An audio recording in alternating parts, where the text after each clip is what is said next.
समाज पार्टी के दोनों के जिले के पदाधिकारियों की एक बैठक हुई है। उसमें साझा कार्यक्रम पे विचार विमर्श हुआ कि हमने किस तरह से बूथ के स्तर के ऊपर सामूहिक रूप से अपनी अपनी जिम्मेदारी को निभाने का काम करना है। उसके लिए इंडियन नेशनल लोकदल पार्टी के जिला प्रधान भी थे और बहुजन समाज पार्टी के जिला के प्रधान भी थे। बाकी पदाधिकारी भी सारे जिले के आए हुए थे। मैंने 20 तारीख से अपने कार्यक्रम रखे अपने विधानसभा क्षेत्र के। 20 से 23 तक 3-4 दिन करीब 40 गांव के कार्यक्रम है। उनमें भी दोनों पार्टियों के नेता इकट्ठे होकर के उस कार्यक्रम को सफल बनाएंगे और उस दौरान हमने हल्के वाइज मीटिंगें रखी है रोज की। आपके माध्यम से भी कार्यकर्ताओं तक एक संदेश देना चाहता हूं कि 20 तारीख को हमने जो पहली बैठक रखी है वो रानिया विधानसभा क्षेत्र की है। शाम को 7 बजे यहाँ सरसा कार्यालय में ही बैठक होगी। तो हम अपने पदाधिकारियों की जिम्मेवारी तो लगा ही रहे हैं, आपसे भी उम्मीद करेंगे कि आप भी इसको पूरे जिले के लोगों तक पहुंचाने का काम करो। वहीं 21 तारीख को हमने काणावाड़ी विधानसभा क्षेत्र की बैठक दोनों पार्टियों के कार्यकर्ताओं की शाम को 7 बजे फिर यही सरसा में रखी, यही कार्यालय में रखी। और 23 तारीख को सरसा विधानसभा क्षेत्र की बैठक जो है दोनों पार्टी के कार्यकर्ताओं की, वो भी यहीं पे हुई। हमारा गठबंधन होने के बाद लोगों का विश्वास है दोनों पार्टियों के प्रति बढ़ा है। लोकसभा का जो चुनाव था वो चुनाव एनडीए और इंडिया गठबंधन के बीच में था। अब जो ये भूपेंद्र सिंह हुड्डा एंड पार्टी जो लगातार एक प्रचार इस प्रदेश में कर रही थी कि इंडियन नेशनल लोकदल पार्टी तो केवल वोट काटने के लिए चुनाव लड़ती है। मैं हुड्डा जी से एक बात पूछना चाहता हूं कि आपने उन पार्टियों के साथ हाथ क्यों मिलाया जिनका आपके साथ 36 का आंकड़ा था। बहुजन समाज, ये जो समाजवादी पार्टी उत्तर प्रदेश में, कांग्रेस वहां 0 थी। कांग्रेस ने इसलिए वहां पे हाथ मिलाया कि कहीं वो भी अपनी 2-4 सीट वहां से निकाल सके। राजनीति में जो भी कोई राजनीतिक दल बनता है, हमारी पार्टी तो आज की पार्टी नहीं है, बहुत पुरानी पार्टी है। बहुजन समाज पार्टी भी आज की पार्टी नहीं, बहुत पुरानी पार्टी है। हम वोट काटने वाले नहीं हैं, हम तो प्रदेश में सरकार बनाने वाले हैं। कांग्रेस के 10 साल की लूट जो है आज भी लोगों को याद है कि कैसे हुड्डा ने 72,000 एकड़ जमीन जो है किसान की, जो गुड़गांव के आसपास के इलाके की है, उसको एक्वायर किया। कैसे इसने बिल्डरों को देकर के पैसा इकट्ठा करने का काम किया। किस तरह से लगातार पिछले 10 साल से भारतीय जनता पार्टी की मदद में लगे हुए, कैसे 10 साल से बीजेपी की बी टीम के रूप में काम कर रहे हैं। इस बात को लोग अब बहुत अच्छे से समझ चुके हैं। ये जो इस तरह की बातें कह करके अपनी बौखलाहट जो है उसको छुपाने का एक प्रयास करते हैं। आने वाले समय में आप देखना बहुत बड़ा बदलाव आएगा और इस विधानसभा के चुनाव के नतीजे बहुत चौंकाने वाले होंगे। मुझे दोनों पार्टी के कार्यकर्ताओं पे बहुत बड़ा भरोसा है। मुझे प्रदेश की जनता पे एक विश्वास है। अब मुख्यमंत्री की लड़ाई है, अब कोई राष्ट्रीय मुद्दे नहीं है। अब तो प्रदेश के अंदर किस किस की सरकार में लोगों को कहां कहां ज्यादा सुविधाएं मिली, लोगों ने उस सारी बातों पे विचार करना है। चौधरी देवीलाल जी जो मुख्यमंत्री थे, उन्होंने प्रदेश के अंदर सबसे ज्यादा सुविधाएं देने का काम किया, सबसे ज्यादा रोजगार दिया, बेरोजगारी भत्ता दिया, पेंशन बढ़ाई, गरीब की बेटी की शादी में कन्यादान के रूप में एक कन्यादान स्कीम चलाई 5100 रुपए की, जो आज बढ़कर के लाख रुपए के करीब चली गई। चौपालें बनाई, बैकवर्ड की बनाई, शेड्यूल कास्ट की बनाई। चौटाला साहब के समय में सरकार आपके द्वारा कार्यक्रम के तहत लोगों को बहुत सारी सुविधाएं प्रदान की गई। नहरों का, सड़कों का जाल बिछाया गया, बिजली पर्याप्त मात्रा में दी गई, ट्यूबवेल के कनेक्शन दिए गए और पढ़े लिखे नौजवान बच्चों को रोजगार और नौकरी दी। उसके साथ साथ जो बच्चे नौकरी से वंचित थे उन्हें बेरोजगारी भत्ता दिया 11,000 रुपए। अगर लोगों ने हमारे ऊपर विश्वास किया, सरकार बनाई, तो हमारी दोनों पार्टियों का एक साझा मैनिफेस्टो है जो हमने चंडीगढ़ में प्रेस के सामने रखा था। उस मैनिफेस्टो को हम लागू करेंगे।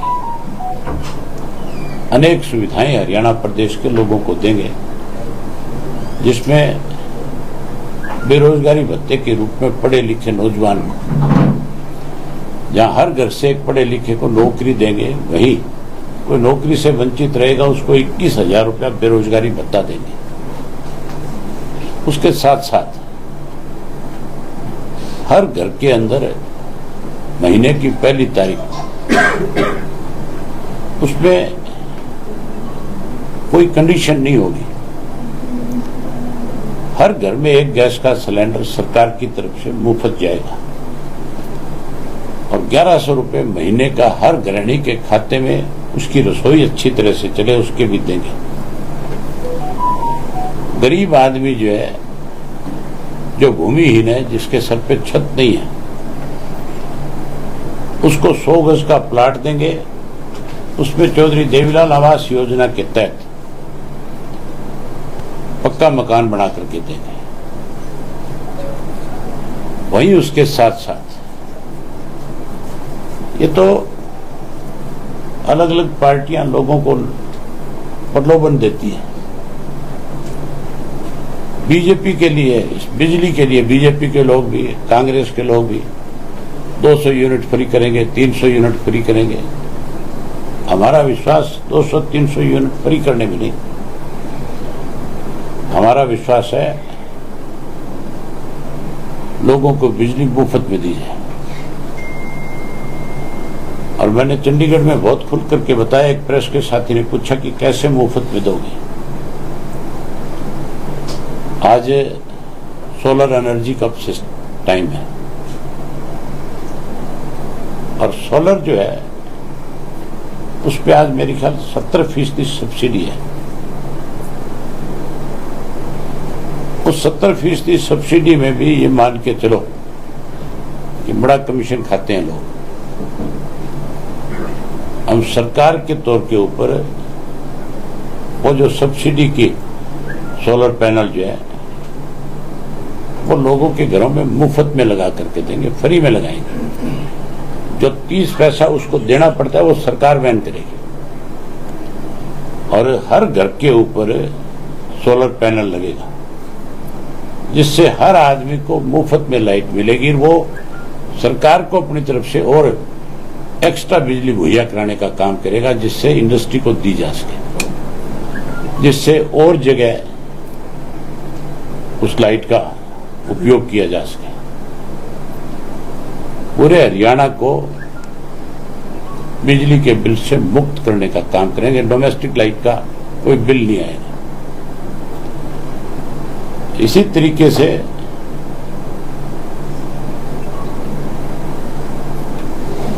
जो शिक्षा है, हमारी 4 प्रायोरिटी है: चिकित्सा, शिक्षा,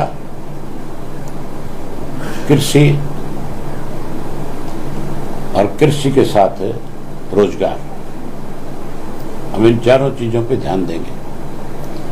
हम इन चारों चीजों को आगे बढ़ाने का काम करेंगे। जो चिकित्सा है, स्वास्थ्य की बात है, हम हर बुजुर्ग को मुफ्त के अंदर स्वास्थ्य की सेवाएं मुहैया कराएंगे। आज की सरकार की तरह नहीं, हम सरकारी हॉस्पिटल जो है उनका सुधारीकरण करेंगे, उनमें पहले सारी सुविधाएं देंगे, डॉक्टरों की तनख्वाह बढ़ाएंगे, स्टाफ की तनख्वाह बढ़ाएंगे, ताकि ज्यादा से ज्यादा लोग जो है सरकार की सेवाओं में आए और लोगों को अच्छी स्वास्थ्य सेवा दे सके। इन्होंने तो ये कहा था भी हम हर जिले में मेडिकल कॉलेज खोलेंगे। हमारी जो सोच है, हर 15 किलोमीटर के ऊपर एक हॉस्पिटल ऐसा बने जिसके अंदर सारी सुविधाएं हो, ताकि लोगों को 100 किलोमीटर का सफर ना तय करना पड़े।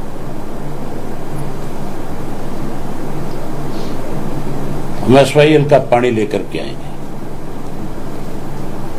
उसके लिए चाहे हमें सत्ता में रह करके भी संघर्ष करना पड़े, वो करेंगे। हर हालत में SYL का पानी लेंगे। इन चारों चीजों को प्रायोरिटी पे आगे बढ़ाने का काम करेंगे और जल्दी हम अपना एक साझा कार्यक्रम शुरू कर रहे हैं, जो लोकसभा क्षेत्र के ऊपर मीटिंगों के रूप में किया जाएगा, जिसमें बहुजन समाज पार्टी की तरफ से उनके जो सेंट्रल कोऑर्डिनेटर है, अपने आनंद जी के जो बेटे हैं प्रकाश जी, वो आएंगे। हमारी पार्टी की तरफ से मैं और प्रधान जी, हम दोनों उसमें जाएंगे और कार्यकर्ताओं की बैठक करेंगे, जिम्मेवारियां लगाएंगे। हम हर हालत में बहुत बड़ा बदलाव लें। अभी जी फिरौती मांगी जा रही है रोजाना पूरे हरियाणा में अलग अलग जगह से, कैसे देख रहे हैं सरकार? सरकार होती तो फिरौती मांगने वाले नहीं होते, जो मान के चलो। सरकार नहीं है। मैंने तो विधानसभा में भी बहुत खुल करके इस पे चर्चा करी है कि एक तो नशा जो है उसके ऊपर सरकार रोक लगाने की बजाय नशे को बढ़ावा देती है। आपको एक उदाहरण बताता हूं। पिछले दिनों मुख्यमंत्री यहां आए थे और मुख्यमंत्री ने एक आदमी को पार्टी ज्वाइन कराई थी जिसका नाम था, जो रोड़ी काड़ामाड़ी से जिसने चुनाव लड़ा था अकाली दल की टिकट, देसू जोधा। पूरा नाम क्या उसका? राजेंद्र देसू जोधा। उसको बाकायदा तौर पे मुख्यमंत्री ने आकर के पार्टी में शामिल कराया था और इस तरह से एक मैसेज दे रहे थे कि वो पता नहीं कितना बड़ा नेता है। इससे पहला जो मुख्यमंत्री था मनोहर लाल खट्टर, वो जब चुनाव में आया था यहाँ, तो उसने चुनाव की सभा में काड़ावाड़ी में ये बयान दिया था। आप उस बयान को सोशल मीडिया पे देख सकते हो, अखबारों की सुर्खियां थी वो। उसने ये कहा था कि हमने इसको टिकट इसलिए नहीं दिया था कि इसका पूरा परिवार नशे के कारोबार में सम्मिलित है, शामिल है। ये बात उसने कही थी और इसने ये कहा था ये भी उसमें शामिल है। उसके ऊपर भी आरोप लगाया था। एक मुख्यमंत्री भारतीय जनता पार्टी का एक आदमी पे आरोप लगाता है कि ये नशे के कारोबार में शामिल है पूरा परिवार, और उसको ये कह करके पार्टी से निष्कासित कर देता है। बीजेपी ने उसको निष्कासित किया था और दूसरा मुख्यमंत्री जो है उसी पार्टी का, वो आकर के उसको इस तरह का सम्मान देता है जैसे पता नहीं कितना बड़ा आदमी है। तो फिर नशे का कारोबार कैसे खत्म होगा? इसी तरह अपराधी जो है उनको संरक्षण है सरकार का। आप हमारी सरकार बनने दो, ना नशा होगा ना अपराध होगा। नशा मुक्त और अपराध मुक्त हरियाणा बहुजन समाज पार्टी और इंडियन नेशनल लोकदल पार्टी मिलकर के करेगी। हम लोगों को इस बात की गारंटी देंगे कि हमारी सरकार बढ़ाओ। सरकार बनने के बाद दोनों चीज, इतनी बड़ी रोक लगेगी, बदमाश 24 घंटे में प्रदेश छोड़ करके चले जाएंगे या जेल की सलाखों के पीछे होंगे। नशे के कारोबार में शामिल लोगों को, जिन लोगों ने जिनको संरक्षण दिया उनको भी माफ नहीं करेंगे और नशे के कारोबार करने वाले लोगों पे बहुत बड़ी लगाम लगाएंगे। आप पिछले दिनों बसपा सुप्रीमो मायावती से मुलाकात करके आए हैं, क्या उनको हरियाणा के लिए निमंत्रण देके आए हैं? कोई बड़ा कार्यक्रम करें? वो आएंगे बहुत जल्दी। इस बात की हम घोषणा कर देंगे कि किस किस तारीख को आएंगे। हरियाणा में चुनाव के समय में तो समय लगाएंगे ही, वो उससे पहले भी हम एक बड़ी मीटिंग करेंगे पूरे प्रदेश की, उसमें भी मायावती जी आएंगे। किसान फरवरी से बैठे हैं शिमू बॉर्डर पर, हाईकोर्ट ने भी बोल दिया कि रास्ते खोल दिए गए। सुप्रीम कोर्ट ने भी हाईकोर्ट के आदेश को कहा कि वो ठीक है, आप किसी को दिल्ली जाने से रोक नहीं सकते, आप हाईवे जो बने हैं उसके ऊपर आप बैरिकेड्स नहीं लगा सकते, रुकावट पैदा नहीं कर सकते। और कमाल की बात है, भारतीय जनता पार्टी जो संविधान की बात करती है वो संविधान की धज्जियां उड़ा रही है। आज बॉर्डर खुलने चाहिए थे हर हालत में आदेश के मुताबिक। बॉर्डर खोलने की बजाय आज भी किसान को परेशान किया जा रहा है, रोका जा रहा है। हमने इसका स्वागत किया था, आज भी स्वागत करते हैं। और किसान अगर दिल्ली अपनी बात कहने के लिए जाएगा, हमारी पार्टी उनके साथ जैसे पहले खड़ी थी, आगे भी उसी तरह से किसान के साथ खड़ी रहेगी। राज्यसभा चुनाव को लेकर कांग्रेस पीछे हटती दिखाई दे रही है। भूपेंद्र सिंह हुड्डा पूर्ण रूप से भाजपा के साथ मिला हुआ है और मैंने कई दिन से बयान देखे इनके। पहले दिन ही हुड्डा ने यह कह दिया था कि हम राज्यसभा का चुनाव नहीं लड़ेंगे, हमारे पास पूरी मात्रा में एमएलए नहीं है। तो फिर गवर्नर के पास किस लिए गया था? अल्पमत की सरकार क्यों बता रहा था भाजपा की? क्यों हरियाणा की विधानसभा में सरकार के खिलाफ अविश्वास प्रस्ताव लिया? इसको ऑक्सीजन देनी थी। अब अल्पमत की बात करता है, इसका मतलब भाजपा की मदद कर रहा है। पहले भी करी है, आगे भी करना चाह रहा है। लोकसभा के चुनाव में भी खुले तौर पे भारतीय जनता पार्टी की 5 सीटें जो आई है उसके लिए भूपेंद्र सिंह हुड्डा पूर्ण रूप से जिम्मेवार है। कांग्रेस के अगर कमजोर कैंडिडेट ना उतारे जाते, अगर इंडिया गठबंधन में हम साथ होते हैं, 10 की 10 सीट जीतते। सिरसा सीट से उम्मीदवार इनेलो समर्थित होगा या पिछली बार की तरह निर्दलीय? चुनाव की तारीख तय करा, फिर मैं बताऊंगा क्या करना है। आपको भी बना सकता हूं उम्मीदवार। लोकसभा में परिणामों के बाद महेंद्रगढ़ में जो गृह मंत्री ने घोषणाएं की हैं, इसको डैमेज कंट्रोल माना जाए या चुनावी रेवड़ियां? ये केवल जो है किस तरह से भारतीय जनता पार्टी को दोबारा से उभारा जाए, ये जाति पात का एक जहर फैलाने आए थे गृह मंत्री। आपने उनके भाषण नहीं सुने होंगे, आपने जो उन्होंने अखबार में आज आया हुआ है, सीधे तौर के ऊपर अगड़े और पिछड़े को लड़ाने का एक प्रयास है।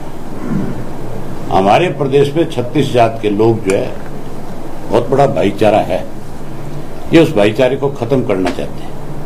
आपने देखा नहीं कितना बड़ा जहर उगल करके गया है, कह के गया है कि मुसलमान को हम किसी कीमत में आरक्षण में शामिल नहीं करेंगे। हमारा राज बनने के बाद मुस्लिम को आरक्षण मिलेगा। हम प्रदेश में किसी के साथ कोई भेदभाव नहीं करेंगे। हम आरक्षण के पक्षधर हैं, गरीब आदमी के, और मुस्लिम गरीब है। मेवात को पिछड़ा कहते हो, मुसलमान को पिछड़ा कहते हो, फिर आरक्षण क्यों नहीं है उसके लिए? ये केवल जात पात का जहर घोल करके हरियाणा प्रदेश के भाईचारे को खत्म करना चाहते हैं। ये चौधरी देवीलाल का लगाया हुआ पौधा है प्रदेश। भाईचारा कोई नहीं तोड़ सकता।